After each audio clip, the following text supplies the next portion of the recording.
Hey there, everybody. How's everyone doing tonight? Welcome to the Magical Solution Facebook page and YouTube page. Thank you guys so much for spending your Sunday night with me. I am super excited once again for tonight. Oh my gosh. So, okay. First, before I bring this person on, I just want to let you know that she was one of the first people that I stumbled upon on YouTube way back who was discussing Santa Muerte. And I was addicted to her back then, followed everything that she did. And so for her to be on tonight, I'm super excited. She's amazing. Her name is Janel Longoria. And she is a devotee of Santa Muerte since 2016. And what I love about Janelle is how transparent she is, like taking you on with her on her journey and learning with her. And when she learns, you learn. And I think that that is such a beautiful thing because she totally exemplifies that everyone can be a teacher and everyone can be a student. And so I'm really excited tonight to have her on to talk about Santa Muerte. And I'm already seeing the comments coming in. So let's get started. Here we go. Hi. You're going to make me cry with that intro. Listen, I mean every word of it. You are a goddess. Oh. I'm so excited to have you on tonight for Really Reals. How are you feeling? I'm doing great. Thank you for having me on here. It's been long awaited.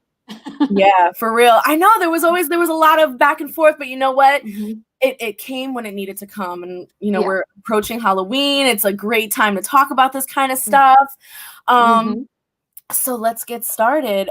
When I read your bio, one of the things that stuck out to me was kind of your journey to Santa Muerte, because it's not like you were born into the quote unquote cult of Santa Muerte. You came to it later in life. Would you mind telling us a little bit about that journey and what that was like for you? Sure. I'll try not to take up too much time, but basically I grew up with the fear of her, and very Catholic community, as most of us do here in South Texas. And basically the fear of death was death was demonized, as most of us already know. So to look back on the journey, it started as, Catholicism, then non-denominational for a while, then seeking, just into the paranormal and that sort of thing. And then one day when I reached 33 years old, just woke up and said, something's missing, and started on a more pagan path. And after a couple of years of that, led me to here. So that in a nutshell. But if I would have thought 5 years ago that this would be the situation, I would have been like, no, that's not me. That's not the person I grew up as, because there's so much fear and a certain kind of stigma behind her and behind all this. So what helped you get past your fear? What did it for you to kind of get you to that point where it's like, no, this isn't scary? Exposure, I guess you could say. Lots of exposure therapy. Yes. When you're constantly seeing, and I see physical apparitions, and I know a lot of us do, and when you're seeing these physical apparitions by your bed and in your hallway and in your house and that sort of thing, and they were all reapers and dreams and just constant synchronicities and messages, you tend to be like, all right, let's do this. I mean, let's get it over with. You get numb after a while. You're like, just another day, another dollar, right? Exactly. You just kind of have to. So speaking of Santa Muerte, I would love to know a little bit about her history, if you're able to talk about that, because whenever I hear people talking about her history, it comes in a couple of different packages. It usually comes that she's some sort of manifestation of an Aztec goddess. Then you have this idea of her being sort of like the antithesis to, Mother Mary. And then you have the Grim Reaper and Catholic demon kind of thing. So Who the heck is she? Where does she come from? What's this whole thing about? And that's a question that depends. It depends on who you ask, because in Mexico they have their own evolved theories of what she might have come from. The notion that she came from, her symbology came from Spain and kind of synchronized into the Aztec goddess of death, I believe, is a new concept. I'm not 100% on that, but I don't think anybody really for certain knows where she came from. I could be wrong, but the people that I've spoke with, there's no definitive answer. So I've heard that she is a deceased nun. I've heard that she is a bride that was brokenhearted and killed herself. I've heard that she was an Aztec princess. I've heard that, yes, she's a manifestation of Mictecacigual, which is the Aztec goddess of death. So many different variations. So it's really hard to tell for sure. But to me, the only thing that makes any kind of logical sense is the synchronicity of Catholicism and native gods and native practices. That's what makes sense to me. And she's a kind of a new manifestation.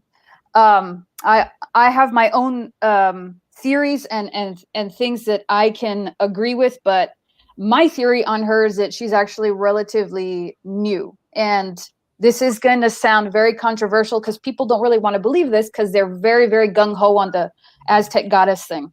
Right. But my concept is that she is a manifestation of the people and of what the people needed at the time.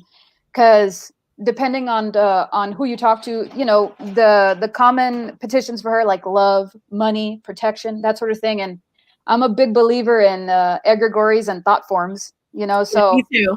yeah. So my personal belief, which a lot of people will disagree with, is that she is that kind of manifestation. The people created her, you know, with their own personifications and roots of Aztec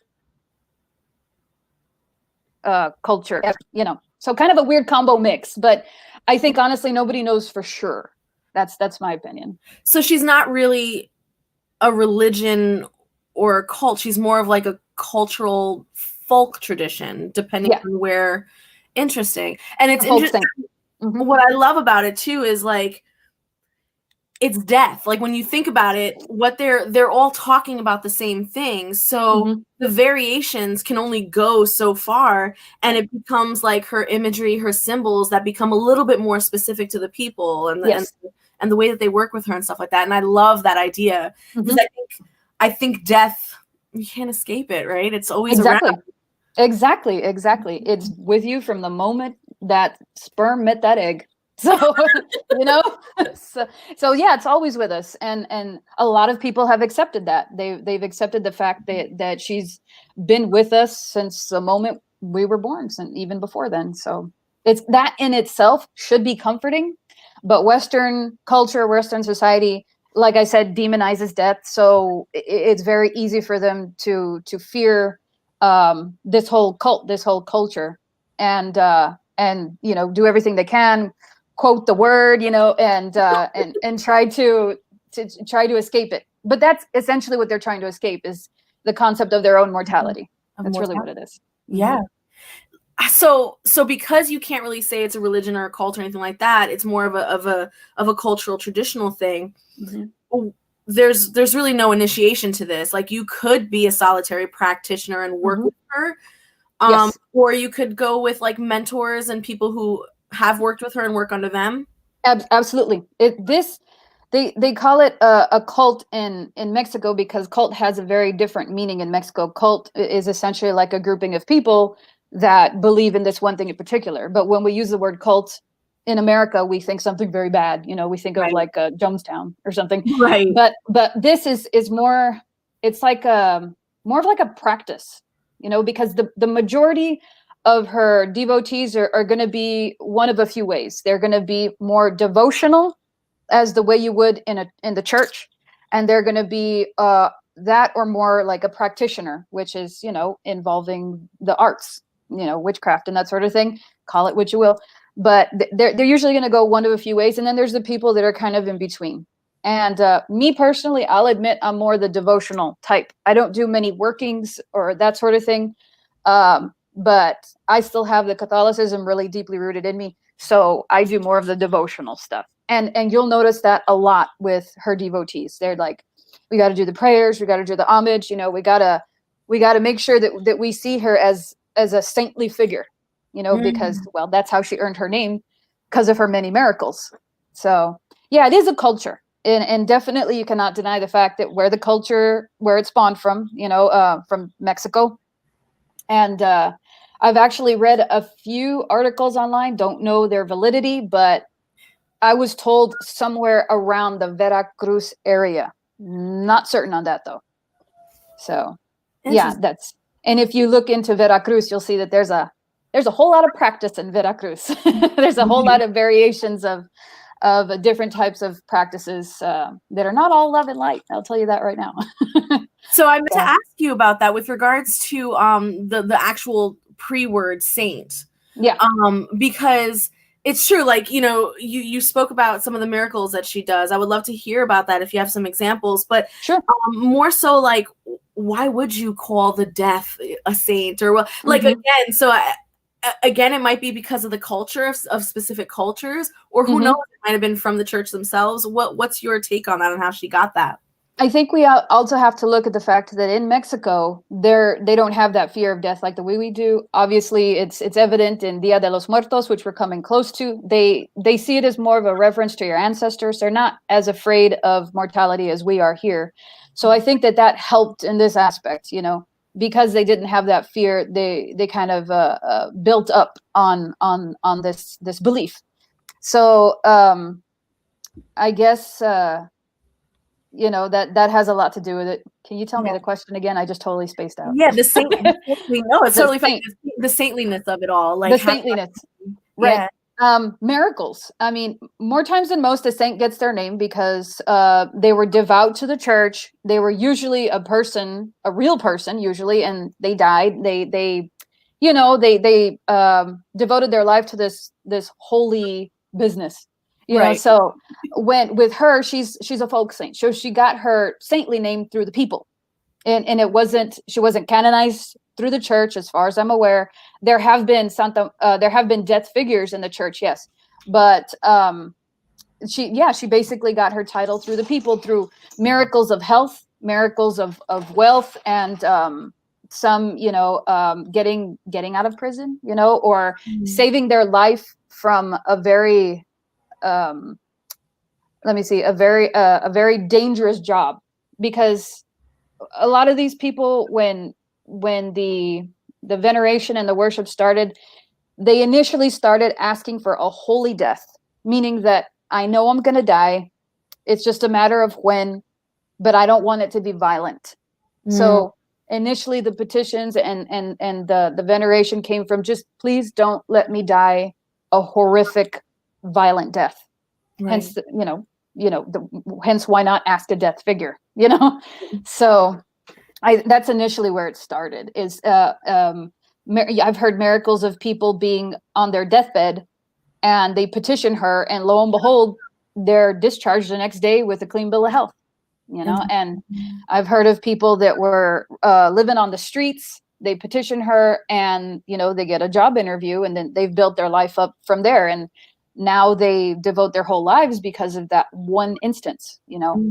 It's not menial little things like, I want a car, you know, or I want these, these westernized things that we consider important that really aren't, you know. It's more of those moments in life that are life and death, basically. So. That's interesting. It's interesting that you say that about the devotees, because whenever, you know, you research, right, the devotees, when they talk about Santa Muerte and they talk about the devotees, there's a lot of assumptions being made. Like, they'll say things like, oh, Santa Muerte is the god of, like, the criminals and the cartel and the drug dealers and the this and the that. And meanwhile, you're over here and you're talking about people who might be homeless, you know, mothers who are about to lose their children, the old man on his deathbed. Like, you're talking about average people. So when did that, what's up with that propaganda? Like, when did that shift? I think it's all a matter of what we see televised, what's going to get our attention. You know, that they're not going to broadcast these miracles, innocent stories. They're not going to put that for the viewer to see.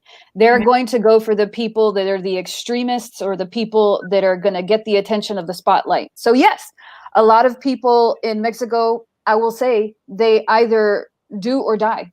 You know, a lot of cartel members, a lot of drug dealers, that sort of thing. They're doing this to survive. And I know I'm not apologizing for them or anything like that, but no, it's either this or death. I mean, it's either this or nothing, or I starve, or I have nowhere else to go. So it's easy to make those judgments when you don't live those lifestyles. Exactly. Some of these people are starving. So it's either join or don't survive. So yeah, those are the ones that get televised. Those are the ones that get the most attention because, well, ratings, right? Yeah. But she has devotees on the entire spectrum of life, from the housewife to the police officer, to the doctor, to the lawyer, to, you know, the average woman who has to work the streets at night. And a lot of LGBT people as well.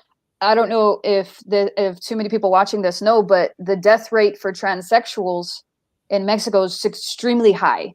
Yeah. So you'll see a lot of transsexual people going to her for protection, and they devote their life because they swear that she has kept them protected in that horrific job that they have to work to maintain, you know, what they're trying to attain. They're, you know, attaining their medical needs, you know, and that sort of thing.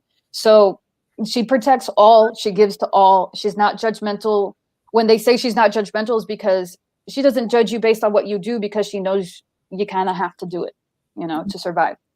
So yeah, all we know is what we see on TV, and it's easy for news reporters to just report the most extreme, you know. So sometimes I wonder how she sees us, you know what I mean? Like the way that you were saying how she's not judgmental, like I wonder, like, you know, when people say, oh, we're all her children, it makes a lot of sense because she's a death spirit, and we all, and death comes for all of us. And so it's one of those things where you can see why people are so afraid to work with her, because like you said before, of their own mortality. But the ones who aren't afraid, like, I just wonder how she sees them, and I wonder how she sees us. Like, is it just children, or is it just beyond your actions, and she sees death coming, like, you know, eventually that little spirit that comes to her, you know what I mean? Yeah, I think that both, actually. That's a good point. Both. I think that it's hard to speak for a spirit. I know, but totally. This is just me, like, fantasizing, like, because it's true, like when you think about death, it's just like, it's so abstract. Yeah. And you want to make it personable. You want to make it real and tangible. And like, you want to put yourself in their head, and you want to put yourself. And I think that makes a lot of sense with regards to her imagery as well. Like if you see images of Santa Muerte, you'll see her in red and in gold and the rainbow colored one and the green one. What about, and like the owl and the globe and all that stuff? What, can you do like a rundown of like some of that imagery and what it means? Sure. Upon first glance, yes, you'll see a whole bevy of different colors, all this different symbology. But one thing is the constant, which is a skeletal figure under a robe, usually. So honestly, those color correlations are what we perceive your basic color correlations to be. Like, for example, black, protection. And I will say, you know, getting back at an enemy, darker working can be. You know, we're not going to exclude that, but it's mainly protection and the nullification of an obstacle, basically. So you'll see red, and red. First thing you think, love, you know, but it can also be, you know, passion, lust. It can also be. Some of us actually see it as the material, red, blood. You know, the earthly plane. Some people will see it that way, but most people will go with the basic meaning and see it as love and passion. So, and then of course, you know, white would be peace, purity, a more, I guess, lighthearted approach, more saintly, so to speak, kind of energy. Yeah. So you want peace in the home, you want serenity, you know, you want peace of mind, that sort of thing. Peace of mind. I didn't word that right. You want peace in the mind. Yeah. But yeah, and then there's the bevy of other colors like blue. Some people would argue that that's could be court cases, or could be knowledge, education. Depends on who you talk to. Amber is one I haven't seen discussed all too often, and that's used for people usually that have addiction problems. So there's, you know, like yellow, orange, green. There's the 7 color.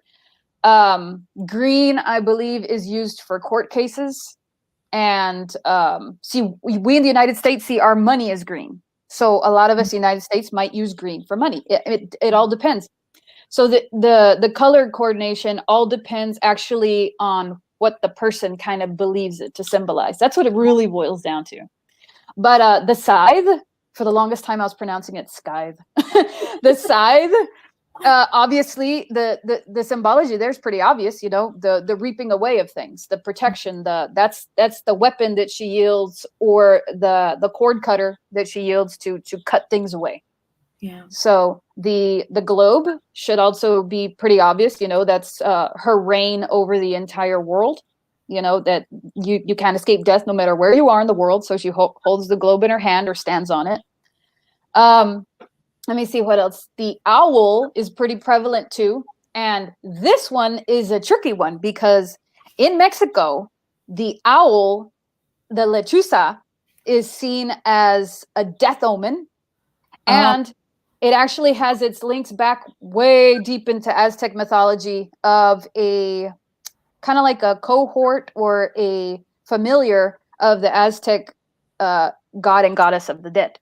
The owl was kind of like their eyes, like their messenger, So, so some people will see the owl as kind of like her familiar, one who observes the terrain and brings messages back, or kind of just like keeps its eyes open for information, or messages.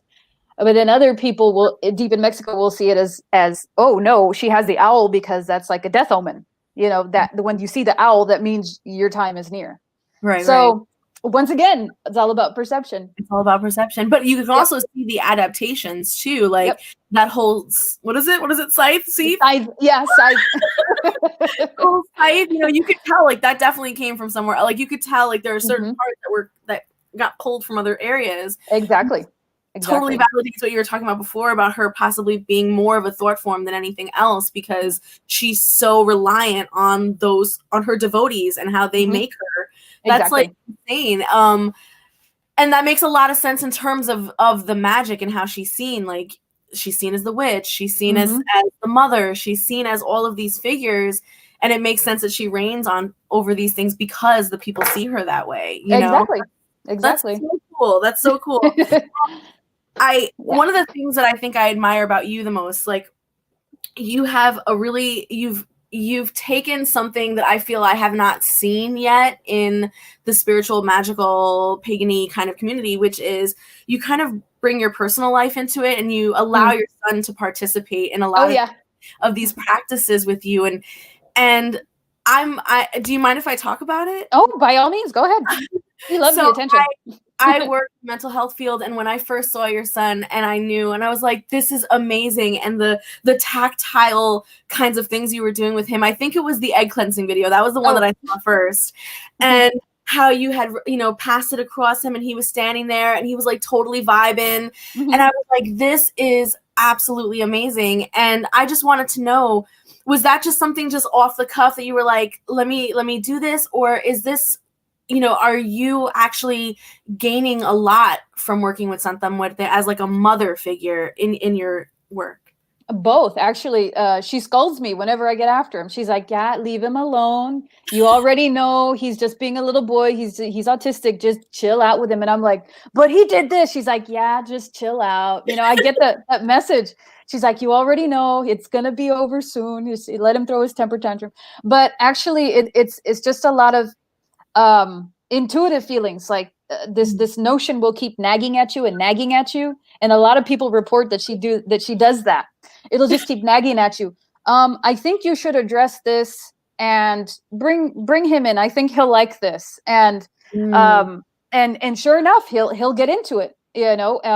I've done kind of very basic egg cleansings on him, and he already associates it with a removal of the fever, because there was one time where he had a pretty decent fever. It wasn't too insanely high. And I did the egg cleansing on him, and his fever went down like a couple hours later.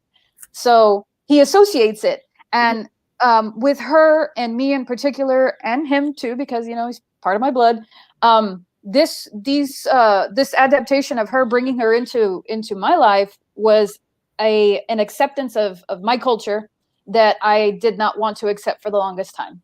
Wanted to avoid a lot of it, a lot of the practices and a lot of the cleansing rituals, that sort of thing. Oh, it's all hogwash, that's all pagan stuff, and that's evil and that's the devil. But as soon as she came in, it's like, I'm not going to say like she like, oh, you know, all the family was like, you know, rainbows and unicorns or anything like that. But it brought more closure and more acceptance, and brought me it, you know, kind of like the ritualistic part of it brought us together as kind of like a mother and son, because we were doing this together.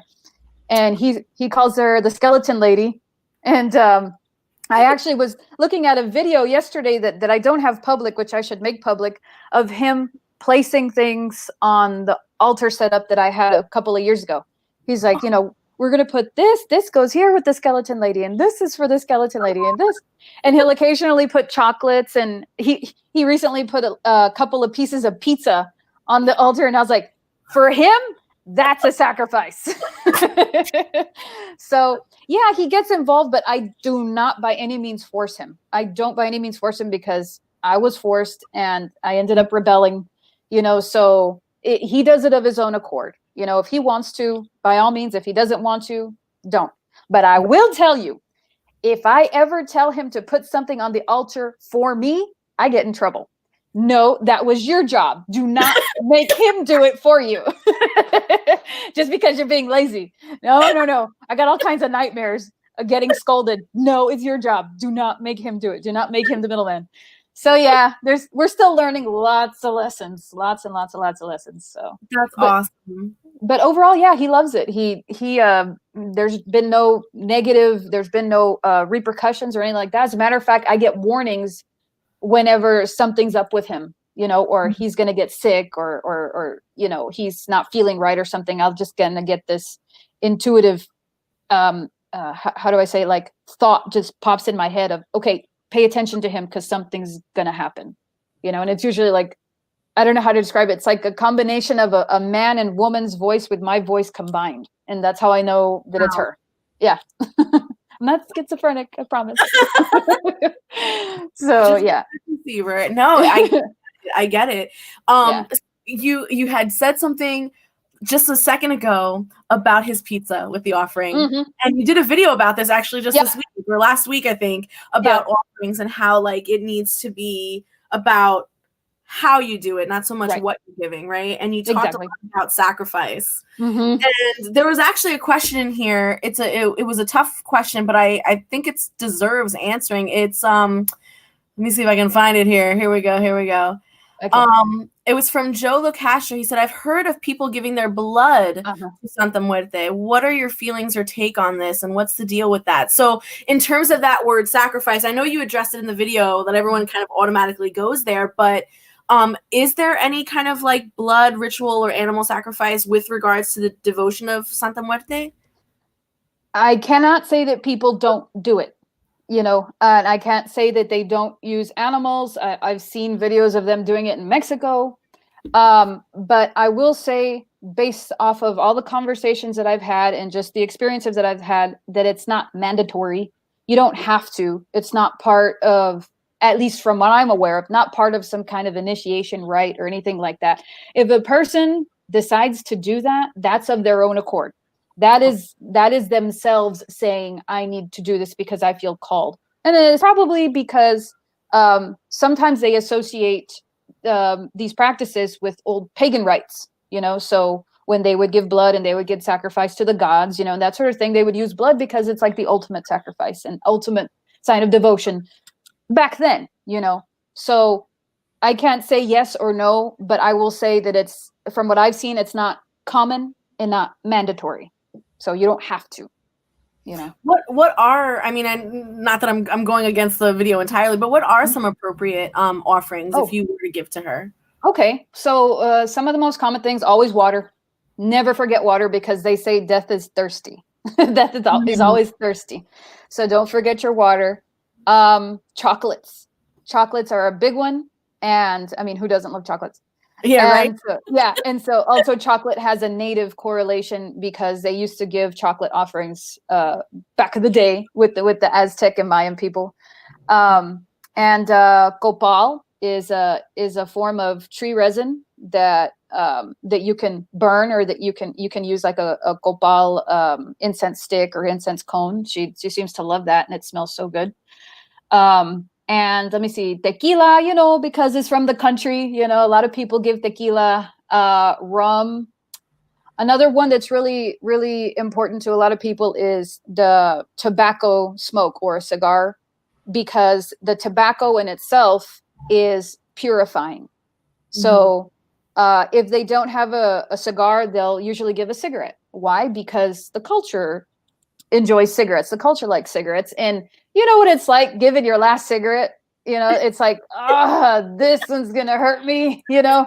So, and it's also tobacco. So they give that. And let me see what else. Like common Mexican pastries, like you can put like pan dulce or like the little conch shells. Have you seen those? Yeah, you can give those. Cakes, cupcakes, anything. Honestly, anything that you have that you feel would mean a lot to give. Like say you don't have any of these things at all. All you have is some rice, you know? And there are some people that is all they have. Yeah. So, you know, they'll get like a handful of rice and be like, look, I offer this to you because for one, this is my way of showing you devotion. And two, this is also what I would like to bring back into the house. So the things that you put on the altar are also significant because it's a reflection of what you want back, you know? So it all has to have meaning. It can't just be like, I'm totally guilty of this. Oh, I forgot flowers, carnations specifically, and roses. You can't just go la-di-da-da, you know, to the store and be like, okay, that looks cool. Just going to grab it and throw it on there. Okay. Yeah. Now the altar looks complete. That's the wrong way to go about it. And I've learned that the hard way. Like, what is this? This doesn't even have any thought put into it. Like, what is it? This is a gift card. You know, like, why are you giving me this crap? Go to the kitchen and make me some tortillas. Then we can talk. Yeah. So it has to have real significance, you know, or at least it should. It should. It's a sign of devotion when you really put a lot of thought into what you're putting on that altar. Yeah. So, and I think that's what I personally feel like that's with any spirit. You know what I mean? If you're going to take on that role of being a devotee to anyone, for sure. Now, I've actually heard that she can tend to be, and this might be a rumor, but I've heard this, that she tends to be insatiable. So like you shouldn't start off with too much. Like you should kind of slowly build it. From what I hear, or like when you're setting up space for her, she tends to take more and more and more space of your house. I've heard. Is that true? I've seen this happen, guilty of it, and continue to see it. Yes, she has such a close connection to us. She's really on our realm. Like that's why people love her so much, because she answers so quickly. She's right there in this world with us. So because we have such a close connection, and because we have our petitions and our favors answered, we're constantly paying back, you know, like we're constantly doing that give and take deal. So the next thing you know, somebody says, you know, well, I really need to get this job or else, you know, I'm out on the street. I promise you, they make a promise and they say, I promise you, I will get you a statue. Next thing you know, there's 30 statues later, you know, and because it's almost kind of like a sign of, you know, this is what you have done for me in a way, but yeah, basically. And then there's people like me that are just compulsive buyers and like, I think she would like this, you know, like, hey, let's go put it on let's go put it on the altar as a gift. You know, so, I mean, like I said, it took me a long time to learn that everything that you put on there has to have significance. So, yeah, I built up a lot of different statues. And I'll be honest with you, quite a few of them kind of felt empty, you know, because not that it's 100% meant to house this spirit in particular, because I know that's a thing. People can house spirits in statues and in containers and that sort of thing. But it was just me being like, and me and plenty of other people just being like compulsive. They're so happy, screaming it from the mountaintops that they love her so much that they're just buying, you know? And like, that's the truth of the matter, you know? Like sometimes a person's altar kind of reflects themselves rather than the relationship that they have with her. So yeah, you'll see big ones. Yeah. Now, okay. All right. Well, how about this one? I've heard this one too. I've actually read this a couple places. Can she be like vengeful with her devotees or harm her devotees if they come out of place, or if they, I believe I've read somewhere that if they attack another Santa Muerte devotee, things like that. Has she been known to be that kind of person, like a person spirit, Yeah. like vengeful or like a punishable kind of spirit? I've heard of a good slap on the ass. Yeah. I've heard of people having to eat their own words, or people that were kind of like maybe plagued by nightmares, or just kind of were down on their luck. I cannot guarantee that it was her in particular. It might have been just the boomerang effect of causing harm to somebody else that was unneeded, unrequired. But her in particular, I think that if a person, say, I promised that I was going to quit smoking, which I have, and broken. Next thing I know, I promised her, and I was like, look, we're going to make a deal here. I'm going to promise you, if you help me stop smoking, then I'm going to give you this. So, back then I was preemptively, and I still do preemptively, give her the gift initially, like, okay, here's the collateral, let's do this, here's my payment. So next thing I know, I'm drinking, and you know what happens when you drink? You smoke. And I have probably the worst onset of gastritis that I've ever had in my life. And that hurts. It really hurts. It's like borderline ulcer pain. Yeah, and I didn't have it before. So you could say that logically what caused that was the nicotine and the cigarette smoke. Logically, right. If you have that sort of condition. But I had already been doing it for a few days, and everything kind of seemed to synchronize up into, you broke your promise. And on top of that, I'm asleep in the middle of the night, and it's around this time, maybe like a few days later, when I feel this on the bed, pop, pop, pop, pop, pop, 5 times, right by my feet. I feel pop, pop, pop, and I wake up and I hear and I see this Reaper type figure. I don't see a face or anything like that, but it's a Reaper type figure, and she says, "You and I had a promise," like that in the middle of the night. So yes, she can physically manifest in front of people, and I've heard it a billion times. I physically saw a Reaper image there, in my house, in my bedroom. Wow. So when I tell you she has close connection to this earth, like physical manifestations, and I was like, okay, yeah, you're right. All right, I won't do it again. I won't. Legit, promise. It's like peeling a curtain. It's like, bitch. Yes, exactly. How many times do I got to tell you? Don't you make me a promise? Yes. So I've heard of instances like that. Wow. Now, deeper instances where a person like harms another devotee, that's a hard one to say. Because as we know, it's like in the same vein, she's judgmental, but not judgmental. I think she's judgmental on a 1-to-1 basis, but as a whole, not gonna judge. You got to do what you got to do. So when it comes to 2 of them fighting, which they often do, which that's a whole other tangent, then I think the what it actually boils down to is the person that is more favorable in the situation. And I hate to word it like that. Like the person who actually knows what they're doing, who knows more, is likely going to be the victor. But that boils down to just like magical practice. Is it her? I don't know. I can't say. I don't know for sure. Who knows? It's kind of like a mother choosing which one of her kids are her favorite at that point. It's just like, you know what? I'm going to let both of y'all duke it out until someone gets hurt, and I'm going to slap both of y'all. Y'all want to learn a lesson? Hard knocks. There you go. Hard knocks. That's a great way of seeing it. Exactly.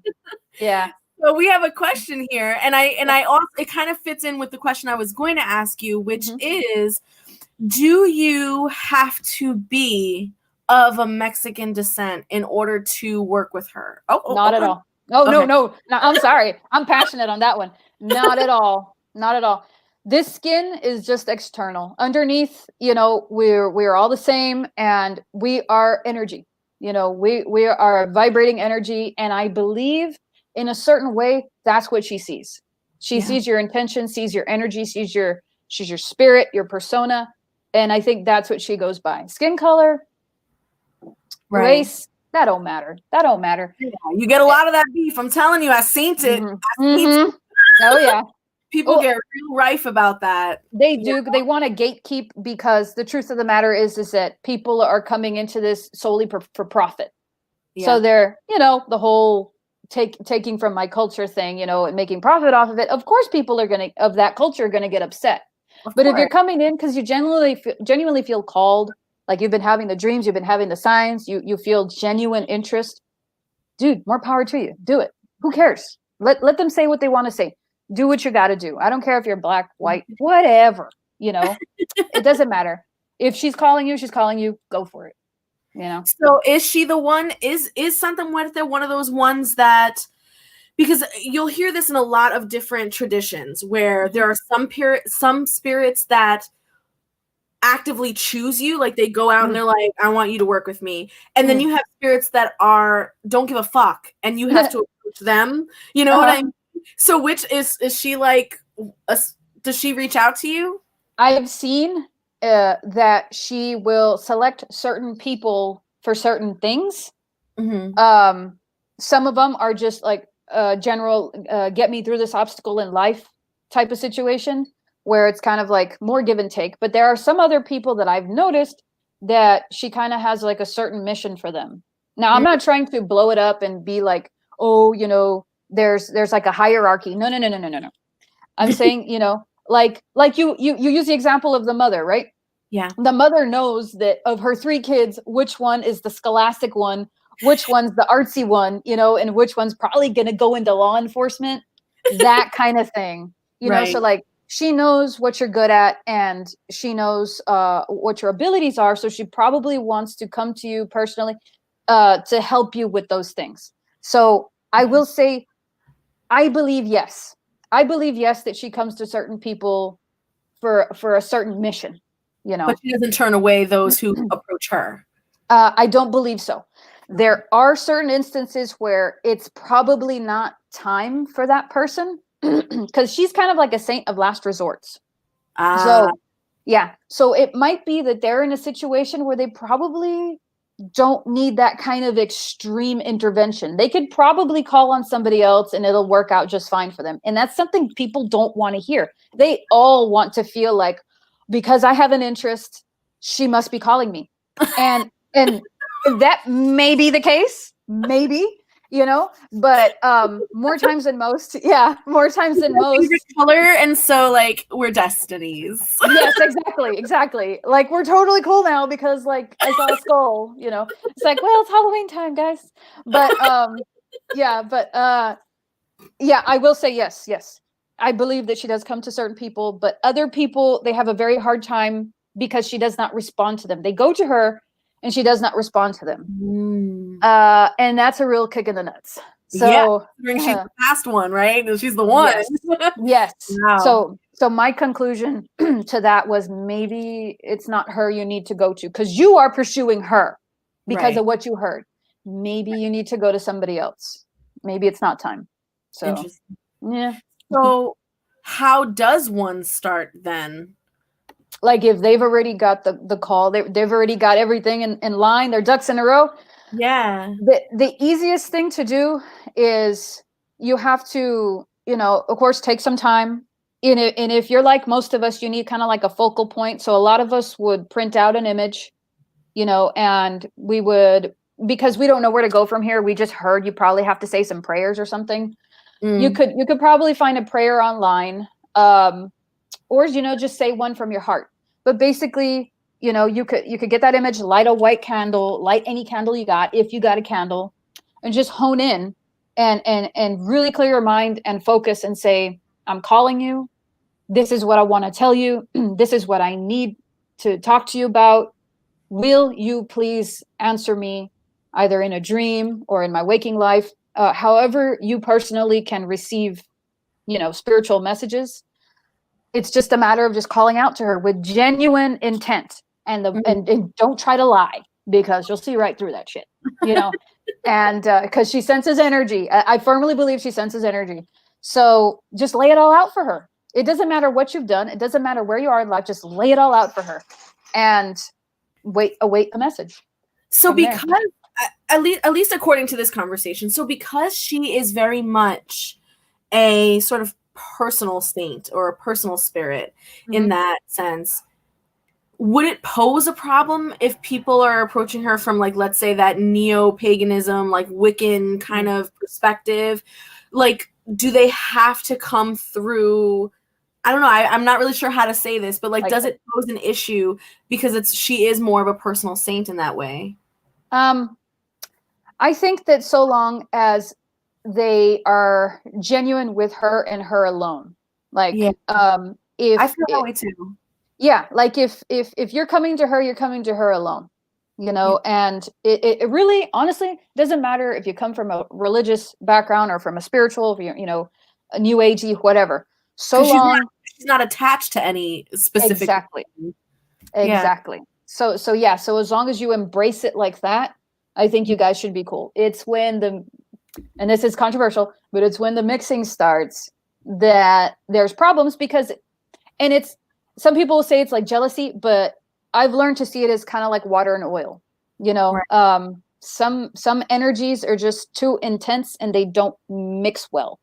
So you could call it jealousy if you want to, but I think it's just a matter of opposing forces in that instance. So because let's not forget, you're inviting these, and they're very primordial. You can't get more primordial than death. But if you're working with other spirits, they're very primordial in nature. And you're right, like some just don't vibe. Yep. And even having them in your room at the same time could cause a lot of issues. I've actually heard of stories where people have had like altars burned down, had like serious things happen to their house or to their space because they put two statues or two energies together that should not have been put together. Yes, and not just in this tradition, in other traditions as well. Yeah. You know, so I mean, you will occasionally see like a Buddha, or a Jesus, or sometimes even a Mary, Saint Michael, sometimes Saint Cyprian, but that's a whole other thing because he's like a whole other kind of saint in himself. But you will see some Catholic elements, and you also see some people that have like an Aztec type altar, like Yamil. He has like a solely Aztec themed altar, and all of that seems to work. All of that seems to work out okay. But you and I both know, for the people that are watching this that are into the ATRs, you know, or you know, derivations thereof, those energies in themselves are forced to be reckoned with. They are, or else they wouldn't have the tradition and the religions that they do. They're forced to be reckoned with. Yeah. So if you take two warriors, you know, and you kind of put them together, what's going to happen when you put two betta fish in the same tank? You know, it's not like that's all of it. I get it. Clashing. It's just clashing. Yeah. That's all. So that she has to be a little bit more individual and within the realm of folk Catholicism, you know, certain saints, certain elements of Catholicism. Because why? Because that's the culture from which she was spawned in. They're majority Catholic. So exactly. Yeah. Mm-hmm. You got to, at the end of the day, you start with the culture. You do. You have to respect it. What about, just to kind of go back a little bit about the people that she may approach or may come to, or has a calling to, because there was a question about elaboration on that. So like, for example, I met someone who claims to have met Santisima Muerte when she was in the hospital with her grandmother passing. And from that interaction, she decided to pursue the industry of like being a death doula. Oh. You know, because she felt like that was what it was calling her to do. And then she utilizes Santa Muerte in her death doula work. And I found that to be such a beautiful story. So is that what you mean in terms of like picking those people that she kind of has like a little bit of a destiny for? Absolutely. That's definitely one way to see it. They have these aha moments. They seem to have these revelations of, this is a drastic life change, but it seems to be that through correlation with her, we've come to the realization. She's helped us come to the realization of what our true path, at least at this moment in time, is meant to be. You know, kind of like a complete 180, you know, and it takes you out of your comfort zone, and it knocks the wind out of you, but this is likely what's best for you. That's what I've seen. Yeah. Like for me, it was like to be a mouthpiece. Like that's what I'm good at. I yammer on too much, and it may not seem like much, but I mean that seems to be where she took me. Other people, she took them into certain kind of art forms that they've excelled in that they wouldn't have pursued before. Other people, she takes them back to the Catholic Church, you know, and as far as in line with career, a lot of people have taken her into their home, and their finances and their career have advanced because they took her advice in her hand in this respect and haven't looked back since. Wow. So yeah, she's a good guide. She is, and that was actually a part of the next question I was going to ask with regards to being a guide. Is she the one? Like, is she the one that you see on your deathbed, like on the moment that you pass? Like, does she help you cross over? Is she one of those, like a psychopomp, or something entirely different? That's how I see it, and that's how quite a few people that I've spoken with see it as. She's kind of like a chauffeur. Like some people will say, and this is controversial because she's seen as a death spirit. Some people will say that she is the one that determines your death, whereas other people will say, no, it is God that determines everybody's death time. She's just the one that's there to carry it out. Interesting. She's the one holding your hand. Yeah. Taking you to the other side. So she's not the bad guy. You know, she's actually quite neutral, the great neutralizer. And she's the one that chauffeurs you, kind of like, you know, like the ferryman down the river Styx kind of thing. But in this case, you know, she's the one that cuts the cord, but the not the one that actually causes the physical death. That's what I've picked up on over these past few years is that distinction, that death itself, like as my friend Alex Jin puts it, he's like, big death with a capital D versus little death with a small d. So he says there's a distinction, you know, and if you're truly coming from this cult and from these practices from Mexico, a good majority will see it as big death, and it seems like the other half will see it as little death, like she's a chauffeur. So I sit with the chauffeur part, you know, like the psychopomp, like you said. Interesting. So can you refer people to like any books or any mentors that you would highly recommend as well? Sure. I mean, of course, we are going to blow up YouTube, your Facebook and everything else. But is there, for just that solitary practitioner who has really no other access, what are some great resources you can give? Okay, well, of course, I'm gonna give a shout out to my cousin. He's giving a course now. Granted, he does say that this is his perspective and how he was taught, and he does not claim to be an authority by any means. But my cousin Alexis Arredondo, you can go to the City Alchemist and Google Santa Muerte course or Introduction to Santa Muerte.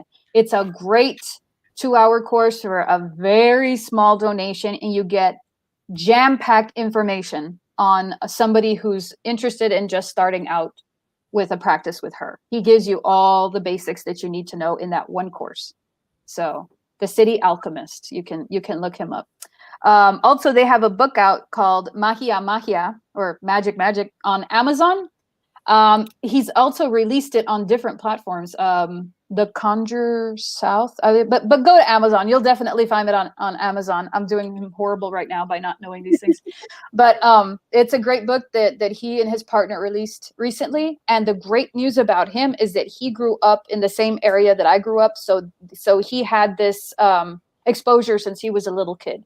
So his methods are very, very close to how they do it in Mexico. His perspective is more of a South Texas, Mexico border type of perspective, but still nonetheless very informative. I would definitely check out that book, Magia on Amazon. Is that with a G or a J? That's with a G, I believe. Oh my God, please don't kill me. I'm over here looking it up. I have the book right here next to me. And what about you? Where can people find you? What is your YouTube? What is your Facebook? What's your business? I know you have a business that you opened up recently. Talk about it, girl. Talk about it. Okay, mine, you'll find me if you search Janel Longoria, as you see here in the title. My YouTube, just search my name, you'll find it. My business is called La Casa Calacas, basically the House of Bones. And it's on Etsy. So it's etsy.com/shop/La Casa Calacas. So that's where I'm at right now. I'm working on a website, but that's still in the making. So those are the places you can reach me. Janel Longoria on Instagram also. Just search my name. You'll find me. Janelle, Yeah. thank you so much. Oh my God, thank you. Long awaited. Yeah. It's the end, and I just want to thank everyone who came out. You have a lot of supporters here. Thank you so much. We've got Marius, Tyrone, Corinna, Gwendolyn, Jasmine, Corinna, Joseph, Sarah. There's a lot of people. Victor. Let's see. Hannah, Shakua, Rosario, Pandora. There's a lot of people. I just want to say thank you guys so much. Susie, Paloma, Luna, thank you guys. Sam for coming out. Amber, your questions were great. And once again, Janelle, thank you. Thank you so much. And thanks for everybody that showed up. I appreciate your all support. So thanks for watching. For sure. Good night, guys. Have a beautiful Sunday. Good night. Thank you.